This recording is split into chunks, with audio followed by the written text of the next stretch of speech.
the Bill Belichick story today. Don Van Natta. What do we got? Oh my goodness, man! They did the breakdown why Belichick is not coaching for the Atlanta Falcons, and really for a couple of these teams. And and brought us a lot of this. You were absolutely in on this. The only thing that I was not aware of was Robert Kraft, Patriots owner, doing a little bit of backdoor smear campaigning. And I guess we should have assumed it. And with the owners and some of their relationships, you just don't know exactly who's buddy-buddy. But apparently, Falcons owner Arthur Blank and Patriots owner Robert Kraft are pretty good bros.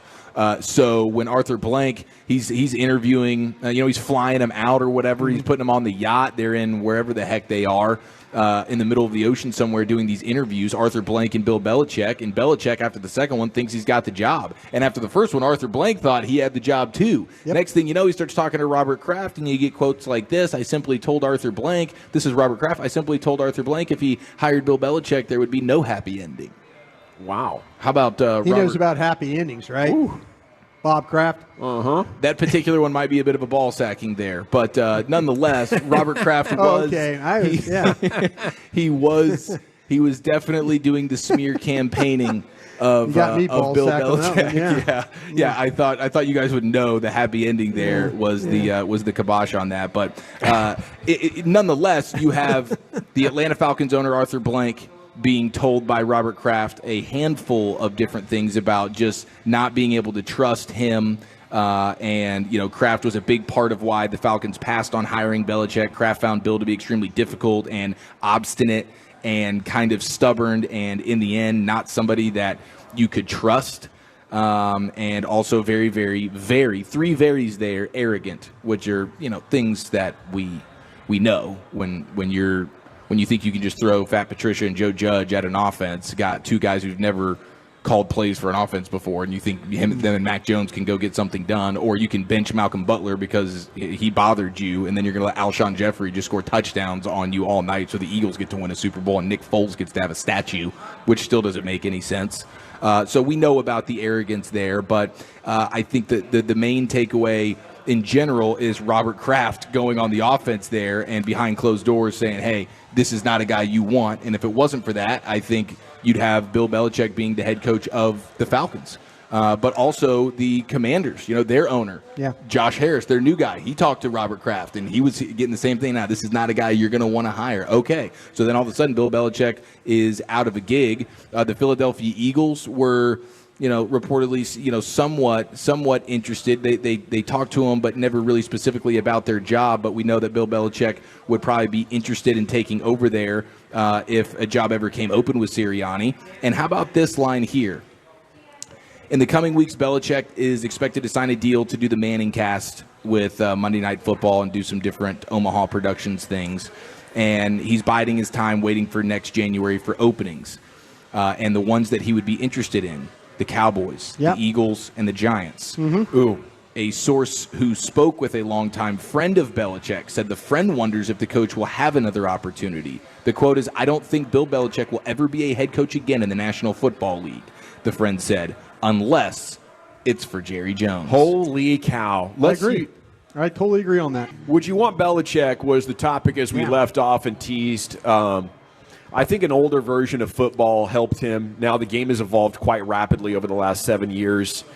His scouting acumen was so dialed in, he could legitimately give his team a huge edge. That, along with Tom Brady, though, has brought him into this modern era of football with a crotch-first swagger that nobody's buying, is what that sounds like. And I would be, I think, quite concerned if he took over the Cowboys at this point. Yeah, I think that the Cowboys would the thing that Bill wants to be involved with would be personnel, and that's now not his strength anymore. If you look at, I compare him to what Tom Landry went through in the late 80s. Oh, yeah. Once, here's a Hall of Fame legendary coach who has personnel control, and then the team is not built the right way, and then you lose your 3-14 or 3 and whatever, and you're not winning games, and that's what happened to Belichick. The drafts that he had weren't very good.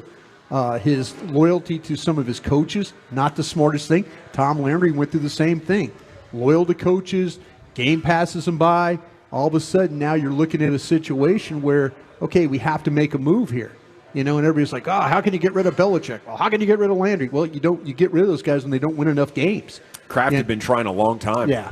I think that, to me, that's where this whole thing is, where with Belichick, like I say, I feel like that if you said he have to stay out of personnel. Yeah, could it work? Yeah, but you also, I can't let you bring in all the crony coaches. Yeah.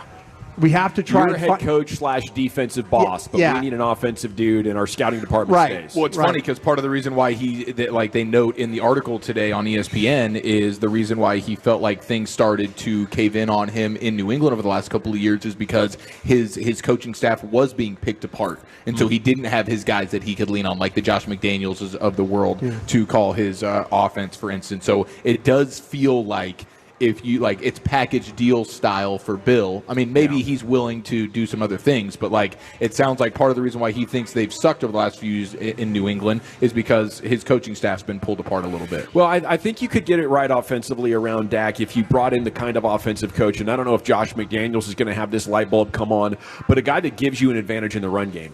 And he had that in a guy named Dante Scarnecchia, who was his line coach for all through the Super Bowl runs, and then Dante decided, hey, I'm an old man. I want to sit on the deck and kind of watch the sunset and all that. And when Dante left, they started kind of falling apart, and the running game and the pass protection and stuff like that. So, if you're gonna try and convince somebody to come out of retirement to help you, I think Dante Scarnecchia wouldn't be a bad guy to have, because he was a wizard. He was a wizard, and they've had they've had some guys that have been some just legendary, some coaches that were just outstanding, but it just kind of fell apart. I just feel like the biggest problem they had was Bill's inability to identify their players, to identify the draft. They were always in that point where, and not that, you sit there and you go, I just know during the draft when I sit there, and I've been out of football drafting since 2005, so. But I know, talking to people and kind of watching, I'm thinking, man, I don't know if I would have done that. I don't know if I would have done that. But who am I to question a Hall of Fame coach? But I questioned Bill Parcells and got fired. Yeah. I questioned Bill Parcells, and they said, no, you can get out of here now. Yeah. And so that kind of made me think about, but there's things in drafting, and I'm not alone on that. I think there's a lot of people in the league that are like, the Patriots did not draft well enough. It'll be interesting to see what Elliott Wolf does with this current operation here next week. But the story goes, Kraft did not get the gig in Atlanta. He was arrogant. He was unwilling to change. Robert Kraft called in and was like, dude, don't hire this guy. And now, what's this guy, Van Otta, saying there's no way he coaches again in the NFL unless it's the Cowboys. And I think there's truth to that. That was a close personal friend of Belichick's who was quoted in the article saying that. Okay, thank you. That was Jerry Jones telling Don Van Natta that he doesn't coach for anybody else but Jerry. Buddies. I mean, I don't get the seriously. impression that any of the Tolos want Belichick here, by the way. Just You're getting the impression they do want him? They do not want him. See, they're paying attention. But that's, remember the rant that I went on, the whole thing about they don't want change? It was directed at guys like him and Vrabel and others coming into this building that would be very strong with personnel ties. I like this dog that keeps getting walked up and down the street. He's like a wiener dog, but with the head of a full size lab. Yeah, you see that? I've seen him a couple of times now. Yeah. Okay, it's a long bodied dog. Yeah, long bodied dog. But like a full size lab head. That's a lab and wiener mix. There's some along like the way, yeah. Okay, what Steve said about Dak and the frustrations of going into 24. He was asked what carries more weight, adding around Dak for another run or Prescott carrying even more of the load. He said, I think anytime you have a great QB, that's part of what comes with accountability. And when you make that kind of money, he had a great year. He was number 2 in MVP voting. Had a great regular season, and maybe we'll talk about that a little bit later on. We are now... Is that the direct quote, by the way? I would prefer, for the record, to never talk about Dak's regular season ever again. I'm with you on that. Okay, but that's a direct quote, because there's people on Twitter that they're commenting at us that we're idiots because we're taking it out of context. What are we taking out of context? If that is direct quote, that's his direct quote, right? Yeah. What can you take out of context there? We live in a ball sack and butt crack world. I just wonder.